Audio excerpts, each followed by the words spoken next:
Bismillahirrahmanirrahim. Hi and welcome to everyone.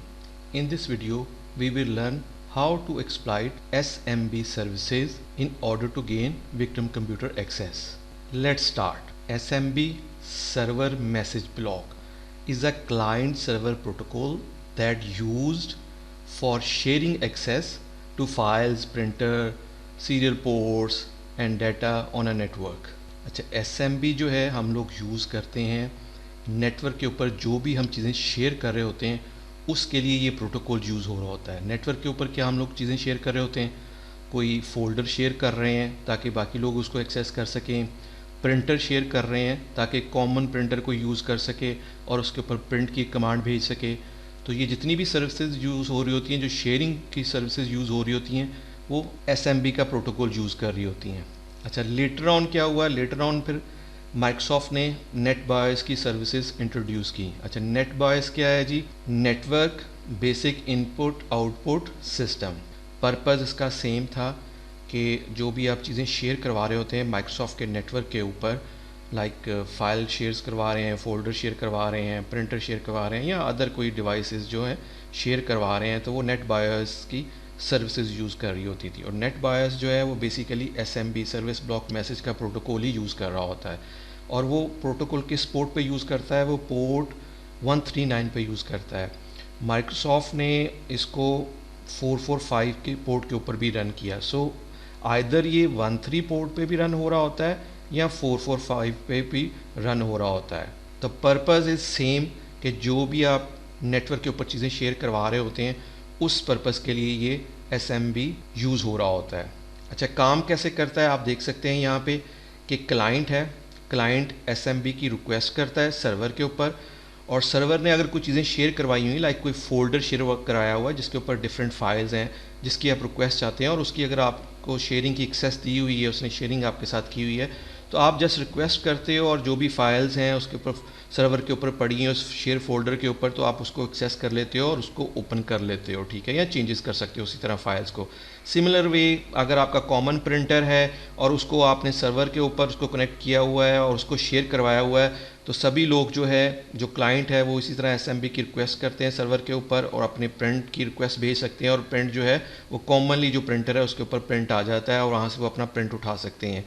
तो basic purpose उसका same ही है कि SMB रिक्वेस्ट जाती है और उसका वो SMB रिस्पॉन्स करता है क्लाइंट सर्वर प्रोटोकॉल के थ्रू, और पर्पज़ वही है कि जो फाइल शेयरिंग हो रही होती है नेटवर्क के ऊपर उसके लिए SMB की सर्विसेज और प्रोटोकॉल यूज़ हो रहा होता है। ये हमारा लैब का सिनेरियो होगा। काली लिनक्स बेसिकली हमारी अटैकर मशीन होगी और इसी तरह लोकल एरिया नेटवर्क पे ऊपर वो कनेक्टेड है। जो हमारी टारगेट मशीन है वो मेटास्प्लाइटेबल मशीन है जिसके ऊपर SMB की सर्विसेज रन हो रही होंगी। हम इसके अंदर ट्राई करेंगे, इसको एक्सप्लॉइट करने की कोशिश करेंगे ताकि हम लोग इसकी कंप्लीट एक्सेस ले सकें या इसको हैक कर सकें। So let's start. सबसे पहले तो मैंने अपना वर्चुअल बॉक्स ऑन कर लिया है और इसके ऊपर मैं अपनी काली लिनक्स जो है उसको स्टार्ट कर लेता हूँ और इसी तरह जो मेरी मेटास्प्लॉइटेबल जो विक्टिम मशीन है उसको मैं स्टार्ट कर लेता हूँ। ये मेरे पास काली लिनक्स मशीन जो है वो ऑन हो चुकी है। तो सबसे पहले तो मैं टर्मिनल ऑन करता हूँ और इसके ऊपर हम इसका IP में आपको दिखाता हूँ। तो IP देखने के लिए इफ़ कॉन्फिग लिखते हैं, मैं इंटर करता हूँ तो ये मुझे मेरा IP दिखा रहा है। ये बेसिकली मेरी काली लिनक्स मशीन का IP है जो कि अटैकर के तौर पे यूज़ होगी। मुझे इसका साइज़ थोड़ा सा इंक्रीज़ कर लेने दें ताकि आप इजीली इसको देख सकें हम जो भी इसके ऊपर काम करेंगे। फिर हम लोग क्या करेंगे, अपने नेटवर्क को स्कैन कर लेते हैं ताकि देखें कोई अगर अदर एक्टिव मशीन है तो वो देखें कौन कौन सी है। तो उसके लिए हम लोग क्या करते हैं, NBT स्कैन, और उसके बाद मैं अपना नेटवर्क डिफ़ाइन करूँगा 10.0.2।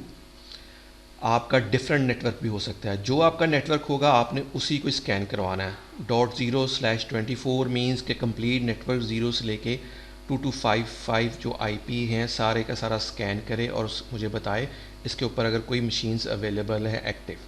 तो मैंने स्कैनिंग स्टार्ट कर दी है। तो आप देख सकते हैं यहाँ पे वो मुझे बता रहा है कि यहाँ पे मेटास्प्लॉइटेबल मशीन जो है वो मुझे शो कर रहा है और उसका IP एड्रेस 10.0.2.6 है। तो ये हमारी विक्टिम मशीन होगी। तो सबसे पहले हम इस मशीन को स्कैन कर लेते हैं। स्कैन करने के लिए हम लोग Nmap की सर्विसेज यूज़ करते हैं and then dash small S लिखते होते हैं स्कैनिंग, वी कैपिटल लिखते हैं कि वर्जन्स भी मुझे बताए इसके ऊपर कौन कौन से हैं। और उसके बाद फिर मैंने अपनी विक्टिम मशीन जो कि यहाँ पे आप देख सकते हैं मेटास्प्लॉइटेबल मशीन है, उसका IP 10.0.2.6 दे दिया है और इसको इंटर करता हूँ ताकि वो nmap जो है इसके ऊपर स्कैनिंग स्टार्ट कर दे और हमें पता चल सके इसके ऊपर कौन कौन सी पोर्ट्स ओपन है और कौन कौन सी सर्विसेज रन हो रही है और उनके वर्जन्स क्या है। So let's see. तो इसने स्कैनिंग कंप्लीट कर दी है। तो आप यहाँ पे देख सकते हैं कि ये मुझे बता रहा है होस्ट अप है, इसके ऊपर पोर्ट कौन कौन सी सिस्टम हैं और उनका स्टेटस क्या है, ओपन है या क्लोज़ है, और उसके अलावा सर्विसेज बता रहा है, वर्जन्स भी बता रहा है। तो आज जो हम लोग काम करेंगे वो आप काम करेंगे इस पे 139 बेसिकली नेट बायस, इसके ऊपर SMB की सर्विसेज रन हो रही हैं, इसको हम लोग एक्सप्लॉइट करने की कोशिश करेंगे। जैसे मैंने आपको पहले भी बताया था कि ये 445 की भी यूज़ कर रहा होता है पोर्ट, तो ये दोनों पोर्ट्स के ऊपर रन कर रहा है। तो हम लोग इसको एक्सप्लॉइट करने की कोशिश करेंगे आज। अच्छा, एक चीज़ यहाँ पे आप देखें कि ये वो मुझे बता रहा है इसका जो वर्जन है 3.x है, यानी कि मुझे एग्जैक्टली वर्जन नहीं बता रहा है। इसी तरह 4.x बता रहा है, एग्जैक्ट वर्जन नहीं बता रहा है कि जो SMB का वर्जन एग्जैक्ट कौन सा रन हो रहा है। और आगे आप देखिए वर्क ग्रुप दे रहा है, क्योंकि ये बेसिकली शेयरिंग के लिए यूज़ हो रहा होता है, इसलिए ये वर्क ग्रुप मुझे दिखा रहा है। तो सबसे पहले तो हम कोशिश करेंगे, हमें देखेंगे हमें इसका एग्जैक्ट वर्जन कैसे पता चल सकता है। तो उसके लिए सिमिलर वे क्या करेंगे, हम लोग अपना मेटास्प्लॉइट फ्रेमवर्क जो बिल्ट इन लिनक्स के अंदर है उसको रन करेंगे। या तो मैं एप्लीकेशन में जाऊँ, एक्सप्लॉइटेशन टूल के अंदर अपना फ्रेमवर्क है इसको रन कर लेता हूँ, यहाँ से कर सकता हूँ। अदरवाइज़ मैं क्या कर सकता हूँ, यहीं पे ही जो इसको रन कर सकता हूँ उसके लिए मुझे MSF कंसोल लिखना पड़ेगा। इंटर करता हूँ तो जो बिल्ट इन इसका मेटास्प्लॉइट का फ्रेमवर्क है वो इसको लोड करना शुरू कर देगा। ये थोड़ा सा टाइम लेगा, सो इसको लोड होने दें। मेटास्प्लॉइट का फ्रेमवर्क जो है वो मेरे पास लोड हो चुका हुआ है। तो सबसे पहले तो हम ये फाइंड करने की कोशिश करेंगे कि जो इसके ऊपर SMB की सर्विसेज रन हो रही हैं हमारे विक्टिम कंप्यूटर्स के ऊपर, वो एग्जैक्टली उसका वर्जन क्या है। क्योंकि हम लोगों ने जब nmap किया तो हमारे पास उसका वर्जन नहीं आया। आप इसको देख सकते हैं, ऊपर जाते हैं तो ये हमें 3.x बता रहा है और 4.x बता रहा है, एग्जैक्ट वर्जन हमें नहीं पता ये क्या है। तो उसके लिए क्या करना पड़ेगा, हम यहाँ पे जब भी आप मॉड्यूल ऑन करते हैं तो आप क्या कर सकते हैं, यहाँ पे हेल्प की कमांड ले सकते हैं। हेल्प की कमांड लेते हैं तो देयर आर हमें ये डिटेल में सारी इन्फॉर्मेशन देता है कि मेटास्प्लॉइट फ्रेमवर्क के अंदर कौन कौन सी हम लोग कमांड्स यूज़ कर सकते हैं। ये डिटेल में कमांड्स दी हुई, इसकी कोर कमांड्स हैं, मॉड्यूल कमांड्स हैं, जॉब कमांड्स हैं, तो आप इनको यूज़ कर सकते हैं। तो हम यहाँ पे क्या करेंगे, सबसे पहले तो सर्च करवा लेते हैं। और सर्च क्या करवाएंगे हम लोगों ने बेसिकली इसका SMB का वर्जन फाइंड करना है। तो मैं सर्च करवाता हूँ, SMB लिखूँगा, मैं चेक करूँगा SMB का कौन सा मॉड्यूल अवेलेबल है हमारे पास इस मेटास्प्लॉइट फ्रेमवर्क के अंदर। तो इसको मैं इंटर करता हूँ तो इसने ये काफ़ी ज़्यादा मुझे निकाल के दे दिए हैं। सो जो हमें चाहिए वो बेसिकली मैं ऊपर लेके जाता हूँ इसको। Okay, here is the module जो हमें रन करना है वो बेसिकली है ऑक्सिलरी स्कैनर SMB वर्जन हमने फाइंड करना है। तो इसका नंबर 102 है। यहाँ तो मैं इसको यहाँ से कॉपी कर लेता हूँ और कॉपी करने के बाद मैं उसको यूज़ करता हूँ। यूज़ करने के लिए हमें क्या करना पड़ता है, यूज़ लिखना पड़ता है और लिखने के बाद इसको मैं पेस्ट करता हूँ और इसको इंटर करता हूँ। तो इसने इस मॉड्यूल को लोड कर दिया है। तो सबसे पहले हम लोग क्या करते हैं जी, शो ऑप्शन ले लेते हैं ताकि हमें पता चल जाए क्या हमें ऑप्शन रिक्वायर्ड है इस मॉड्यूल को रन करने के लिए। तो यहाँ पे देख सकते हैं दो ही ऑप्शन बता रहा है और दोनों रिक्वायर्ड है। इसके अंदर करंट सेटिंग में थ्रेड तो उसने 1 दिया हुआ है और हमें दूसरा जो है वो क्या करना है, R होस्ट करना है। तो हम लोग यहाँ क्या करेंगे, सेट कर लेते हैं, R होस्ट को कर लेते हैं। और R होस्ट क्या है, बेसिकली जो हमारी रिमोट मशीन है, जो हमारी विक्टिम मशीन है, और उसका जो IP है वो 10.0.2.6 है। इसको इंटर करता हूँ तो उसने इसको सेट कर दिया। मैं अगेन शो ऑप्शंस करता हूँ तो आप देखिए उसने यहाँ पे उसको सेट कर दिया हुआ है यहाँ पे। अब मैं इसको क्या करता हूँ, रन करता हूँ और देखते हैं हमारे पास कुछ रिज़ल्ट अगर आता है तो ये उसने उसको रन किया है। अच्छा, यहाँ पे आप देख सकते हैं कि उसने इसको डिटेक्ट किया है और वर्जन बताया है और बेसिकली जो वर्जन यहाँ पे यूज़ हो रहा है वो सांबा का 3.0.20 यहाँ पे यूज़ हो रहा है, वो सांबा का 3.0.20 यूज़ हो रहा है। अच्छा, अब हम लोगों को कोई ऐसा मॉड्यूल चाहिए जो कि 3.0.2 को एक्सप्लॉइट कर सके। तो उसको एक्सप्लॉइट करने के लिए या तो इसके अंदर हम लोग सर्च एक्सप्लॉइट कर लेते हैं। मैं इसी तरह ही ऑन करता हूँ एक और टर्मिनल। इसका मुझे साइज़ थोड़ा सा इंक्रीज़ कर लेने दें ताकि आप देख सकें। तो फिर मैं यहाँ पे लिखूँगा सर्च, एक्सप्लॉइट कर लेते हैं और सर्च के स्पेलिंग मुझे SEARCHSPLOIT एक्सप्लॉइट कर लेते हैं। और यहाँ पे बेसिकली जो हमें वर्जन एग्जैक्टली पता चला था, आप यहाँ पे देख सकते हैं सांबा का जो यहाँ पे था, आप देख सकते हैं SAMB। तो इसको सर्च करते हैं कि इसका अगर कोई हमारे पास मॉड्यूल है तो SAMB लिख लेता हूँ, सांबा लिख लेता हूँ और इसको मैं ग्रिप करवा लेता हूँ। और ग्रिप करने के बाद उसका एग्जैक्ट मैं वर्जन लिख लेता हूँ और वर्जन क्या था, 3.0.20 था। मैं इसको करता हूँ यस। अच्छा, इसके अंदर है मॉड्यूल जो बिल्ट इन है जिसके थ्रू हम लोग एक्सप्लॉइट कर सकते हैं, बेसिकली यूज़र नेम के साथ है वो। तो अभी हमें क्या करना पड़ेगा, हम जस्ट मैं इसको क्लोज़ कर देता हूँ और इसी के अंदर हम लोग उस मॉड्यूल को सर्च करवा लेते हैं। तो मैं यहाँ पे फिर लिखता हूँ सर्च लिखता हूँ और सांबा लिखता हूँ और उसको इंटर करता हूँ, SEAR सर्च SAMBA सांबा लिखता हूँ, उसको इंटर करता हूँ। तो उसने ये डिफरेंट मॉड्यूल्स इसके निकाल दिए हैं।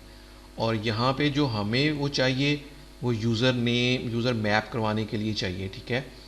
तो यहाँ पे हम देख सकते हैं यस, ये जो 8 नंबर पे स्क्रिप्ट है बेसिकली ये हमें चाहिए। तो मैं यहाँ से इसको कॉपी कर लेता हूँ, ठीक है, यूज़र मैप का। और इसके बाद इसको यूज़ कर लेते हैं। यूज़ करने का सिंपल वे है, यूज़ लिखते हैं एंड देन फिर इसको मैं पेस्ट कर देता हूँ, या यहाँ पे मैं 8 भी लिखूँगा तभी वो सेम काम करेगा। मैं इंटर करता हूँ, उसने इस मॉड्यूल को लोड कर दिया है, ठीक है ना। और इसका बाय डिफ़ॉल्ट जो पे लोड है वो basically Unix reverse net command के साथ उसने किया हुआ है। तो यहाँ पे अभी हमें क्या करना पड़ेगा, सिमिलर वे किसी भी मॉड्यूल को यूज़ करने के लिए सबसे पहले शो ऑप्शंस लेते हैं कि हमें ऑप्शन क्या रिक्वायर्ड है। अच्छा, यहाँ पे ऑप्शंस क्या है जी, current setting are host yes required है लेकिन दी नहीं हुई। रिमोट पोर्ट यानी कि रिमोट पोर्ट की जो है वो उसने ऑलरेडी 139 सेट की हुई है यस। और रिमेनिंग जो हमारा लोकल PCI जो हमारी काली लिनक्स है उसका उसने IP सेट किया हुआ है और उसकी लोकल पोर्ट भी सेट की हुई है। अभी हम लोगों को सिर्फ इसके अंदर एक ही चीज़ सेट करनी है, वो है रिमोट होस्ट। तो रिमोट होस्ट सेट करने के लिए सेट लिखते हैं, सेट लिखने के बाद रिमोट होस्ट लिखते हैं और उसके बाद मेरी जो विक्टिम मशीन है 10.0.2.6 उसका IP लिखता हूँ, इंटर करता हूँ तो उसने इसको सेट कर दिया। मैं अगेन शो ऑप्शंस करता हूँ ताकि हम देख सकें उसने इसको सेट कर दिया यस। उसने यहाँ पे देखें, उसने यहाँ पे इसको सेट कर दिया है। अच्छा, वंस एवरीथिंग सेट, फिर उसके बाद सिंपल हमें इसको एक्सप्लॉइट करना होता है या रन करना होता है। तो मैं यहाँ पे इसको एक्सप्लॉइट कर लेता हूँ, मैं लिखता हूँ और इंटर करता हूँ। सो लेट्स सी अगर ये उसको एक्सप्लॉइट करने में यस यहाँ पे देखें उसने उसको एक्सप्लॉइट कर दिया है और उसने बताया कि उसने सेशन जो है वो बेसिकली ओपन कर दिया है, ठीक है। और ये वो मेरी मशीन का IP और ये मेरा पोर्ट थी जो आप देख सकते हैं यहाँ पे सेट की हुई थी। और इसी तरह जो अदर साइड है उसने इस पोर्ट के ऊपर उसको कनेक्ट कर लिया है। तो मेरे पास उसने सेशन क्रिएट कर दिया है, इट्स मीन उसने सक्सेसफुली इसको एक्सप्लॉइट कर दिया है। लाइक यहाँ पे मैं लिखता हूँ हु एम आई, तो वो मुझे बता रहा है रूट। अच्छा, यहाँ पे एक चीज़ और मैं थोड़ा सा आपको ट्रिक बता देता हूँ कि अगर आपके पास इंटरेक्टिव शेल नहीं आ रहा, लाइक दिस तरह का शेल आ रहा है, तो फिर हम लोग क्या कर सकते हैं, एक मैं आपको कमांड बता देता हूँ, वो अगर आप कमांड यूज़ करेंगे तो आपके पास इंटरेक्टिव शेल जो है वो आ जाएगा। तो यहाँ पे मैं लिख रहा हूँ वो कमांड, ठीक है, इसको मैं पेस्ट कर रहा हूँ। इस कमांड को मैं डिस्क्रिप्शन बॉक्स के अंदर भी लिख दूंगा ताकि आप इजीली इसको कॉपी करके यहाँ पे पेस्ट कर सकते हैं। तो मैं अगर इसको कमांड को लिख के इंटर करता हूँ तो देखिए उसने मुझे अट्रैक्टिव शेल दे दिया। तो हम यहाँ पे हर काम कर सकते हैं, जैसे LS लेता हूँ तो वो मुझे इसकी डायरेक्टरीज दिखा रहा है, डायरेक्टरी हमारे विक्टिम कंप्यूटर्स की दिखा रहा है, ठीक है। मैं इसका होस्ट नेम लेता हूँ, तो ये आपको होस्ट नेम के ऊपर करता हूँ, तो ये मुझे बता रहा है बेसिकली ये मेटास्प्लॉइटेबल मशीन है। ये हमारी विक्टिम मशीन थी जिसको हम लोगों ने सक्सेसफुली एक्सप्लॉइट कर लिया है।